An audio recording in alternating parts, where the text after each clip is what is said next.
El código secreto de Abraham, el legado que cambió un destino.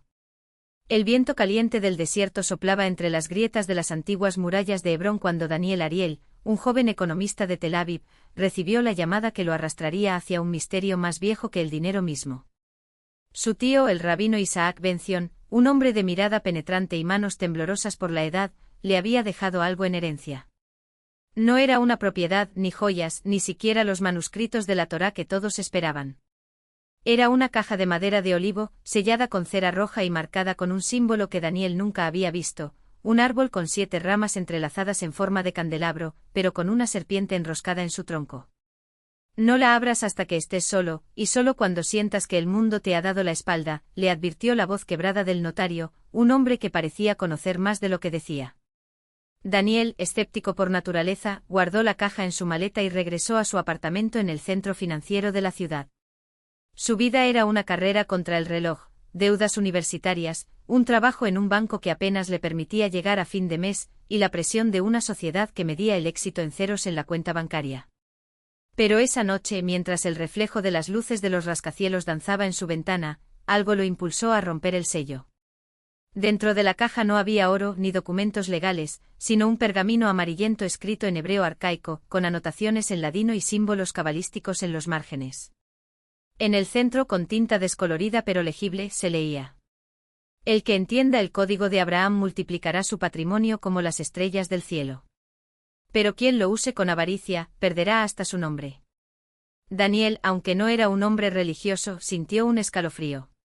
Su tío Isaac siempre había hablado de las leyes ocultas del dinero, de cómo los patriarcas bíblicos no acumularon riqueza por casualidad, sino por un conocimiento transmitido en secreto durante generaciones. Pero esto era diferente. No eran consejos vagos sobre ahorro o inversiones. Era un sistema. El pergamino describía 3 principios, cada uno acompañado de una parábola y un ritual. 1. La semilla de Isaac: no guardes lo que no has sembrado. El dinero es como el trigo, si lo entierras, se pudre, si lo siembras, crece. Junto al texto había un dibujo de una moneda partida en 2, con una semilla en su interior. 2. El trueque de Jacob: lo que das con sabiduría, el universo te lo devuelve multiplicado. Pero lo que retienes por miedo, te será arrebatado. Aquí una ilustración mostraba a Jacob negociando con Esaú, pero en lugar de un plato de lentejas, intercambiaban un rollo de pergamino por un saco de monedas. 3. El voto de Abraham: separar la 10ª parte no es caridad, es alianza. Lo que das a lo sagrado, te abre las puertas de lo invisible. Esta sección terminaba con un símbolo que Daniel reconoció, el sin, la letra que en la cábala representa lo divino, pero invertida, como un espejo. Lo más inquietante era la última línea, escrita en letras más grandes y oscuras, como si alguien hubiera presionado la pluma con fuerza. El código solo funciona si actúas antes de la próxima luna nueva. De lo contrario, la oportunidad se cerrará por 7 años. Daniel miró el calendario. Faltaban exactamente 12 días. Al principio pensó que era una broma macabra de su tío, un hombre que siempre había vivido entre la fe y la excentricidad. Pero al día siguiente algo extraño sucedió. Mientras revisaba sus finanzas, o lo que quedaba de ellas, recibió un correo de un antiguo compañero de la universidad, un tipo llamado Eliezer Levy, que ahora trabajaba en una startup de criptomonedas en Suiza. Oye, Ariel, ¿recuerdas aquel proyecto de finanzas éticas que discutimos en la facultad? Pues lo hice realidad. Y necesito un socio que entienda de mercados tradicionales. Tengo un inversor dispuesto a poner 500.000 shekels, pero solo si hay alguien de confianza del lado israelí. ¿Te interesa? Daniel casi se atraganta con el café. 500.000 shekels. Era más de lo que ganaba en 2 años. Pero no tenía ese dinero. Ni siquiera cerca.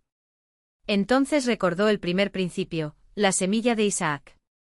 Con las manos sudorosas sacó sus ahorros, un mísero fondo de emergencia de 12.000 shekels, y los transfirió a una cuenta nueva.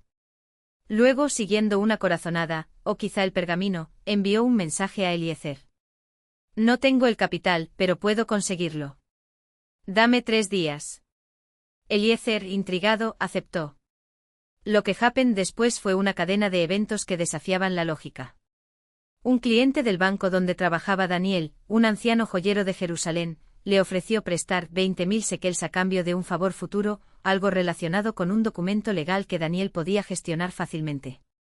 Luego un primo lejano, al enterarse de que estaba buscando socios, le entregó 15.000 más, porque el rabino Isaac siempre dijo que eras de confianza. Para cuando terminó el tercer día, Daniel tenía 47.000 shekels. No era suficiente, pero era un inicio. Y entonces, recordando el segundo principio, el trueque de Jacob, hizo algo que nadie esperaba: en lugar de guardar el dinero, lo invirtió todo en un fondo de alto riesgo que Eliezer manejaba, pero con una condición: que el 10% de las ganancias irían a una yeshivá, escuela religiosa, en Hebrón, la misma donde su tío había enseñado. Eliezer se rió. ¿Estás loco? Eso reduce nuestros márgenes. Confía en mí, respondió Daniel, sintiendo que las palabras no eran suyas.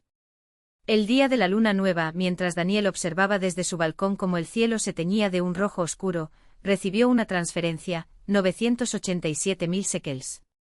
El fondo había tenido un rendimiento del 200% en menos de 2 semanas, algo que los analistas calificaron de milagro estadístico. Pero lo más impactante fue el mensaje adjunto de Eliezer. No sé qué hiciste, pero el inversor suizo quedó tan impresionado con tu estrategia filantrópica, que quiere financiar un proyecto nuevo. Esta vez con 5 millones. ¿Sigues dentro? Daniel miró el pergamino, ahora colocado sobre su escritorio como un talismán. Las letras parecían brillar bajo la luz de la luna. En el margen inferior, donde antes no había nada, ahora se distinguían 2 palabras recién escritas en hebreo. El código vive. Pero entonces algo más llamó su atención. Entre los papeles había una nota adicional, escrita con la letra temblorosa de su tío. Daniel, hijo mío, la riqueza no es el fin, sino la prueba. Si usas el código para engrandecerte, perderás más que dinero. Si lo usas para elevar a otros, las puertas del cielo se abrirán. Y recuerda, el cuarto principio nunca debe ser escrito. Daniel sintió un vacío en el estómago. ¿Cuarto principio? Fue entonces cuando notó que en el reverso del pergamino, casi borrada por el tiempo, había una línea más. El que conozca el nombre gobernará el flujo. Pero el nombre solo se revela a quien ya no lo necesita. Daniel dejó caer el pergamino sobre la mesa como si quemara. Las palabras de su tío Abraham resonaban en su mente con la claridad de un presagio. El cuarto principio nunca debe ser escrito. Pero allí estaba, sugerido entre líneas, como un susurro prohibido que lo desafiaba a descifrarlo.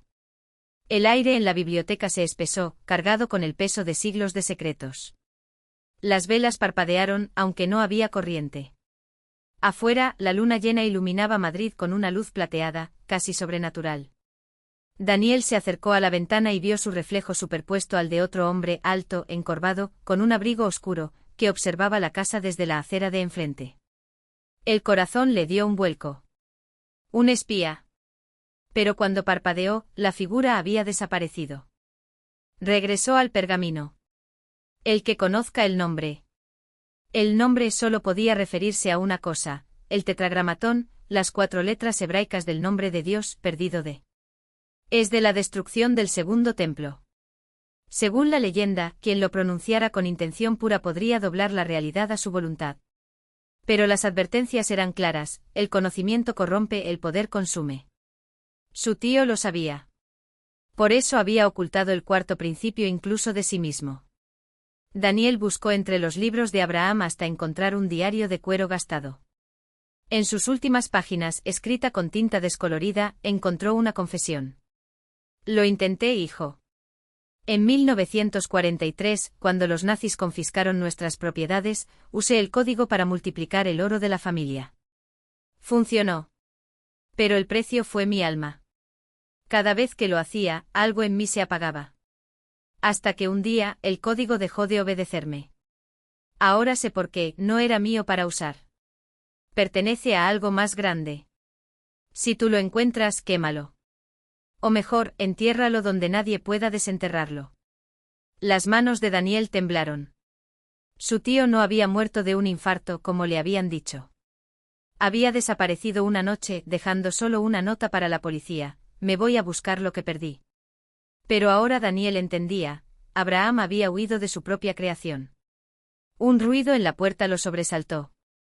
Era Clara, su asistente, con los ojos llenos de lágrimas. Daniel, la policía está aquí, dijo, voz quebrada. Alguien ha vaciado las cuentas de la fundación. Todo el dinero que íbamos a usar para los refugiados se esfumó. El piso se movió bajo sus pies. El código. Alguien más lo conocía. Alguien lo había usado. La comisaría olía a café rancio y desesperación. El inspector Márquez, un hombre de rostro cansado, deslizó una foto sobre la mesa, un hombre calvo, de mirada fría, con una cicatriz en forma de cruz en la sien. Se hace llamar el banquero. Apareció en nuestros radares hace 6 meses, moviendo millones sin dejar rastro. Hasta hoy. Esta mañana transfirió el dinero de tu fundación a una cuenta en las Islas Caimán. Pero hay algo más, Márquez bajó la voz. En cada transferencia, deja un mensaje. Solo esto, el código es mío. Daniel sintió náuseas. El banquero no era un ladrón común. Era un discípulo. Alguien que, como él, había heredado el conocimiento. Pero a diferencia de él, no tenía escrúpulos. Hay algo que no sabes, murmuró Clara, pálida. Antes de que robaran el dinero, recibí un paquete anónimo. Dentro había esto. Sacó un sobre y vació su contenido sobre la mesa, una llave antigua de bronce y un mapa de Jerusalén, con un círculo rojo alrededor del monte del templo. El lugar más sagrado y más peligroso del mundo, susurró Daniel. Donde Salomón construyó el primer templo y donde, según la leyenda, el nombre fue escondido. El inspector los miró como si estuvieran locos. Señores, esto es un caso de fraude, no una película de Indiana Jones. Pero Daniel ya no lo escuchaba. El banquero no quería solo dinero. Quería el nombre. Y si lo obtenía, el equilibrio del mundo se rompería. El vuelo a Jerusalén fue una pesadilla de turbulencias y silencios. Clara dormitaba a su lado, mientras Daniel repasaba mentalmente los 3 principios del código que conocía. 1. La abundancia fluye donde hay generosidad. 2. Lo que das con el corazón, el universo te lo devuelve multiplicado. 3. El miedo es la moneda del demonio, la fe, la del cielo. Pero el cuarto era la clave. Y ahora entendía por qué su tío lo había ocultado, porque no era un principio, sino una advertencia. Al aterrizar, el aire caliente de Oriente los recibió como un abanico de historia y sangre. Un hombre los esperaba con un cartel con sus nombres, Elías, un erudito del Instituto de Estudios Judaicos, amigo de Abraham. Tu tío me envió esto hace años, dijo Elías, entregando a Daniel un rollo de pergamino sellado con cera. Dijo que solo debía dártelo si vinieras con urgencia. Dentro una sola frase en arameo. El cuarto principio es el silencio. Porque quien pronuncia el nombre sin haber vaciado primero su corazón, despertará lo que no debe ser despertado. Daniel sint. Y con acento un escalofrío. El banquero ya estaba en la ciudad. Lo supo cuando al salir del instituto vieron las noticias en un café, el muro de los lamentos había sido profanado esa misma mañana. Alguien había pintado con sangre las palabras, aquí comienza el fin. Bajo la luna llena, Daniel y Clara se colaron en los túneles bajo el monte del templo, siguiendo el mapa. Las paredes estaban cubiertas de inscripciones antiguas, advertencias en hebreo, griego y latín. No pases más allá, el que perturbe este lugar maldecirá a sus hijos, el nombre duerme, pero no está muerto. Al final del túnel, una puerta de piedra sellada con 7 candados. La llave de bronce encajó en el central. Daniel, espera, susurró Clara. Tu tío dijo que esto no era para nosotros. Ya es demasiado tarde, respondió, girando la llave. El banquero está aquí. Si no lo detenemos, usará el nombre para reescribir la realidad. Dinero, poder, guerras, todo estará a su merced. La puerta se abrió con un gemido metálico. Dentro una cámara circular con un pozo en el centro.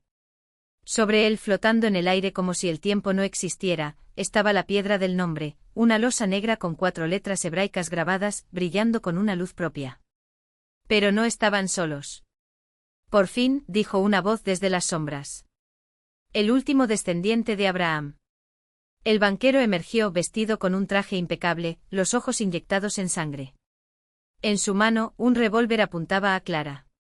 Suelta el arma, exigió Daniel, interponiéndose. Ordena mal, maestro, rió el hombre. Tú no entiendes el código. No se trata de dar. Se trata de tomar.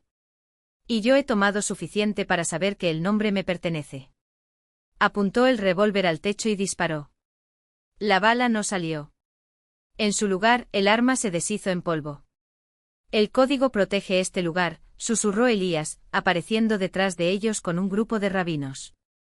Pero no por mucho tiempo. El banquero ya pronunció la primera sílaba. Si dice las 4, el velo entre los mundos se rasgará. Daniel miró la piedra. Las letras pulsaban como un corazón a punto de explotar. Hay otra forma, dijo Clara, agarrando su brazo. Tu tío no te lo dijo todo. El cuarto principio no es solo silencio. Es sacrificio. Entendió. Abraham no había huido del código. Se había ofrecido a él. Por eso nunca más se supo de su tío, había intercambiado su vida por sellar el nombre. El banquero comenzó a reír, pronunciando la segunda sílaba. El suelo tembló. Grietas se abrieron en las paredes, y sombras sin forma empezaron a arrastrarse desde ellas. Daniel cerró los ojos. Recordó las palabras de su tío: si lo usas para elevar a otros, las puertas del cielo se abrirán. Tomó la mano de Clara y juntos pronunciaron las 4 letras. Pero no como un mando. Como una plegaria. El nombre los envolvió en luz. El banquero gritó cuando las sombras lo arrastraron hacia las grietas, su cuerpo deshaciéndose en cenizas. La piedra se agrietó y las letras se borraron como lágrimas bajo la lluvia. Despertó en un hospital de Jerusalén, con Clara a su lado. Elías les explicó que habían sido encontrados inconscientes en los túneles, sin heridas, pero con el aura de quienes habían visto lo que no debía ser visto. El monte del templo está sellado otra vez, dijo el erudito. Y el código, bueno, digamos que ya no funciona como antes. Daniel lo supo sin preguntar. Cuando intentó multiplicar un billete de 10 shekels como prueba, el papel se convirtió en polvo. El precio fue alto, murmuró Clara, mostrando su muñeca. Allí donde antes había un lunar, ahora había una pequeña marca en forma de yin-yang. La misma que Daniel descubrió en su propio pecho al mirarse en el espejo. Equilibrio, dijo Elías. El nombre no se destruye. Se transforma. Ustedes ahora son sus guardianes. No pueden usarlo, pero tampoco pueden ignorarlo. Esa noche, bajo el mismo cielo que había visto Salomón, Daniel quemó el pergamino original en un brasero. Las llamas dibujaron formas, un árbol, un río, niño riendo. Creo que tu tío está en paz, dijo Clara. Daniel asintió. El viento llevó las cenizas hacia el este, donde el sol pronto nacería. No había ganado dinero. No había salvado el mundo. Pero había aprendido la última lección: la verdadera riqueza no se posee. Se comparte. Y a veces se deja ir. Fin.